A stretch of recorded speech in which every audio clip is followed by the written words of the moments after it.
I want to acknowledge the fact here that when we do daily distractions, I'm not always trying to say that the entire content of this article is terrible or that it's false or that's not really the point. The point is to talk about spin in the media and the fact that sometimes they're kind of, saying, look over here, look at the right hand and don't pay attention to what the left hand is doing.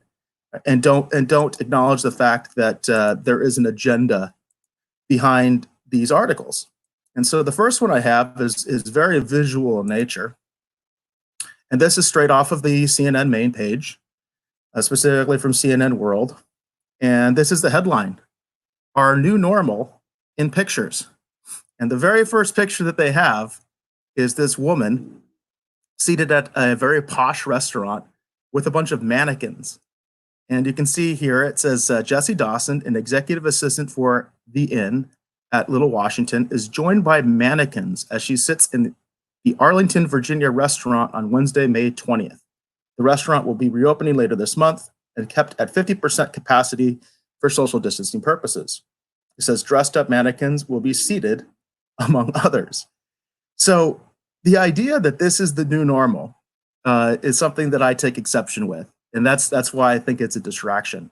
We keep hearing that term constantly about the new normal. I do not believe this is the new normal, and I don't believe we should accept this as the new normal.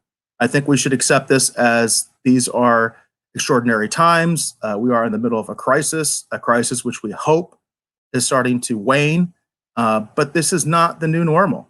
And that's just, I don't believe that. I don't believe we should view this kind of situation as the new normal. It shouldn't be accepted as the new normal. Certainly not having dinner with a bunch of mannequins, because this is obviously an extreme image. And this is an extreme setup. This is not something that's common with dine-in restaurants all around the country or around the world where you're sitting here with mannequins. It makes for a good picture, though. It definitely makes for a good picture. What do you think about this idea of the new normal, Pete? What are your thoughts on that? I think that's a very well-dressed mannequin. I think he is a very good tailor. But you're right. It isn't the new normal. There are a lot of things that will be the new normal. Like I'm wearing a mask right now. In the future, say next year, during flu season, even if we don't have another, God forbid, we don't have another outbreak of COVID, even if that's all done and all we have is the flu, I think you will see people wearing masks in public when it's flu season. That could be the new normal, or fewer people shaking hands, or people using Purell a lot more. These are things that could be the new normal. Having tea parties with mannequins, I don't think is the new normal. And I would go so far as to say the idea of wearing masks during flu season would not be a bad thing for the new normal. Now, if the government decides, whichever level of government decides that they're going to force you to wear the mask, that's, I think, where a lot of people have a problem. You know what I mean? If you choose to wear a mask, and also I want to put out there that if a business chooses to require you to wear a mask, that's up to that business.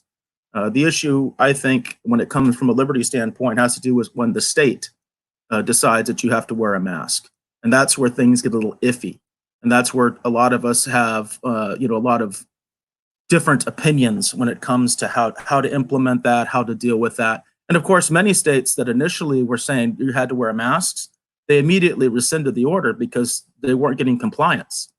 And that's an example of how civil disobedience works, is that if enough people break the law, that law becomes unenforceable, and you can't do it anymore. And let's talk about masks. There's a lot of fear over masks right now. It's one of the reasons why I chose to wear a mask tonight, was because I've seen so many people that you and I both know, they're mutual friends. Let's say Michael Ward. He's the husband of Kelly Ward, the chairwoman of the Arizona Republican Party. He was wearing a mask on an airplane, which that's fine. And I understand that he doesn't maybe wear a mask frequently, but you have to on the airplane. Why? Well, because airplanes are a common place that people can transmit diseases. I don't know how many, under normal circumstances, in normal times, I've gotten sick on the airplane. We all have. And so to say that people should take extra precautions in a place where you know that disease transmission is already very common is just common sense, and it's not tyranny. You have people who are running for office in Arizona who are saying, I won't fly on airplanes anymore because I have to wear a mask to the airport. And I find that unacceptable. And honestly, if that is the price of your patriotism, that wearing a mask is too big a sacrifice to protect your fellow citizens, maybe you need to be real with yourself about how patriotic you are. I Well, don't know if you. Well, I think part of the discussion with that, because we were ahead of the curve on this particular issue, and we can't forget the fact that we were blatantly lied to by our quote scientific community, by our quote unquote medical community. They blatantly lied to us in the West and told us that masks were not effective, that we shouldn't be wearing them, strictly because there was a shortage of masks and they wanted them for themselves. I can't say it any more plain than that. And that has led to an intense amount of confusion from people because they remember those days.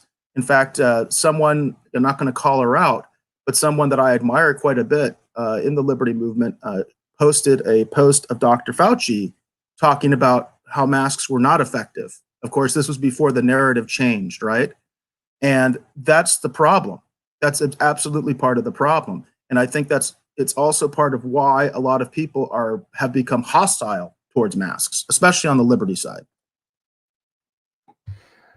Yeah, I think it's a subconscious thing. I think it's people are afraid, like my identity is being erased, and that's just not true. That's the wrong way to think about it. I mean, think about it as a tool. Think about it as a way to protect people around you.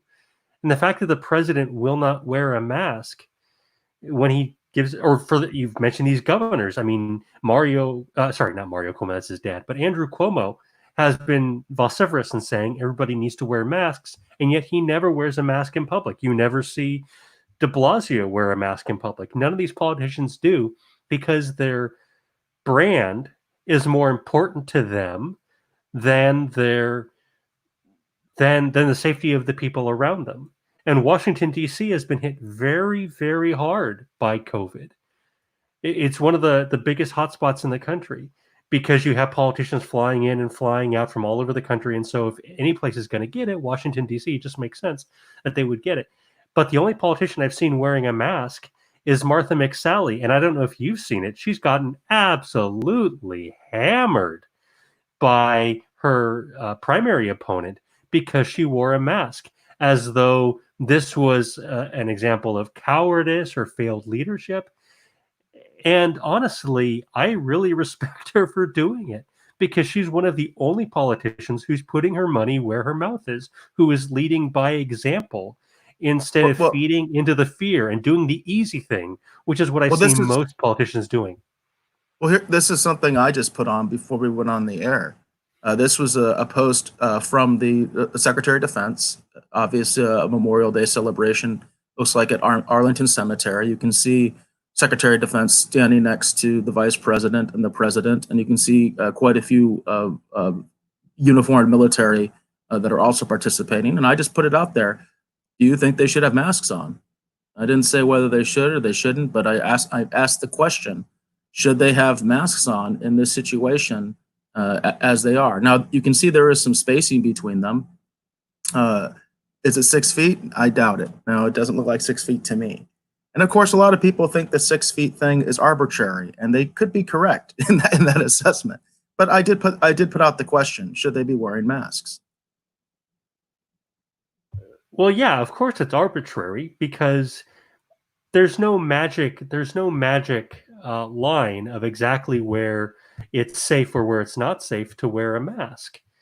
Obviously, if there are diminishing returns. Maybe 6 feet is the optimal point. Probably it's just a convenient way because it's easy to imagine 6 feet. It's 2 meters. It's the height of a man. It's 2 yards in football, right? Exactly. Yeah.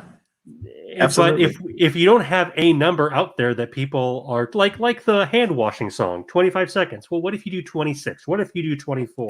That's not the point. The point is to be conscientious about it. What if you do 16?